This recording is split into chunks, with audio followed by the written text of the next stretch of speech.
देखिए, इसी संसद ने फार्म लॉज भी पास किए थे। बड़ी लंबी बहस हुई, बहुत मीनिंगफुल कंट्रीब्यूशन विपक्ष ने भी किया। सत्ता पक्ष के साथ दिक्कत क्या है ना, जो कि मैंने अपनी बातचीत में भी कही कि बहुमत आने का मतलब नहीं है कि हर चीज का ज्ञान आप ही को है। एक संजीदगी, एक बड़ा हृदय दिखा करके आप पूरे डॉग विसिल को आधार बना करके जो करने की कोशिश कर रहे थे, वो कतई उचित नहीं था। फिर भी आपने संख्या बल अर्जित करने की कोशिश की, हालांकि वो भी बहुत अच्छा संख्या बल तो राज्यसभा में नहीं है अगर वो इंट्रोस्पेक्शन करें। लेकिन हम ये कहेंगे कि अभी भी लोगों के अंदर जो मन में असंतुष्टि है नागरिकों को, अगर उसको दूर नहीं किया तो इसका हश्र फार्म लॉज की तरह ना हो। देखिए, ये रोचक बात है कि यद्यपि ये पारित हुआ है, बहुत हद तक नैतिक जीत हमारी हुई है। बहुत बड़ी मात्रा में लोकसभा में कोई 30-35 वोट का फर्क था, विरोध हुआ इस बिल का। राज्यसभा में भी 92 और 95 2 वोट आए हैं, बड़ी भारी मात्रा में है।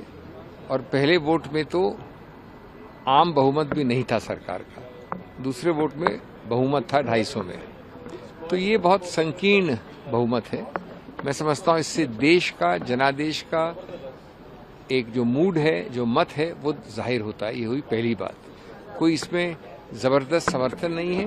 ये जानबूझकर अपने बहुमत का दुरुपयोग करके जोर जबरदस्ती से, गणतांत्रिक तरीके से नहीं, ये डाला गया है, थोपा गया है। नंबर 2, मुझे इस पर कोई संदेह नहीं है कि अगर इस पर चुनौती दी जाएगी कभी भी बाद में, तो बहुत अच्छा चांस है कि न्यायपालिका इसको असंवैधानिक करार करेगी, विशेष रूप से अनुच्छेद 26 और 25 के अंतर्गत संविधान के। नंबर 3, ये बहुत हद तक जो स्वायत्त है, ऑटोनॉमी है, अधिकार क्षेत्र है, अपने खुद के संस्थाओं को स्वचालित करने का मुस्लिम समुदाय में, उसको ये हनन करता है, ले लेता है, नष्ट कर देता है। इसलिए मैं इसको संवैधानिक मानता हूँ और ये दुराव करेगा, ये आपसी वैमनस्य करेगा, अविश्वास करेगा। इससे मैं इसकी भर्त्सना करता हूँ। उनकी संख्या ज्यादा थी, पास हो गया, इसमें क्या बात है। एक जागरूक प्रतिपक्ष का जो धर्म होता है, बहुत सार्थक बहस हम लोगों ने अपनी बात की, इसके बावजूद उनको संख्या बल ज्यादा था तो पास हो गया। अब देश में इस तरह की चर्चाएं होंगी, वक्त को लेकर के बार बार इस तरह के उठाए जाएंगे। या कोई चर्चा नहीं होगी, सब लोग इनकी नीयत को जानते हैं।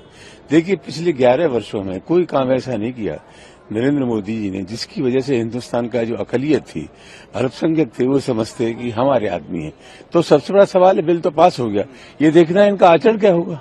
क्योंकि बिल पास होना बहुत आसान काम है, उनको इम्प्लीमेंट करना अलग बात है। तो कुल मिलाकर के अब तक जो अनुभव रहे वो ठीक नहीं रहे, और मैं नहीं समझता कि इनकी नीयत साफ है, इनकी नीयत निश्चित रूप से खोट होगा। जैसे कि मैं सो रहा हूँ तो पिताजी को जगाना है मुझे, तो वो डायरेक्ट उठाने के बजाय, और हिंसा की परंपरा मेरे यहाँ नहीं थी सौभाग्य से, तो वो क्या करते थे कि उस कमरे में आ जाएंगे या बाहर से गुजरेंगे और चौपाई बोलेंगे, प्रात काल उठ गए रघुनाथा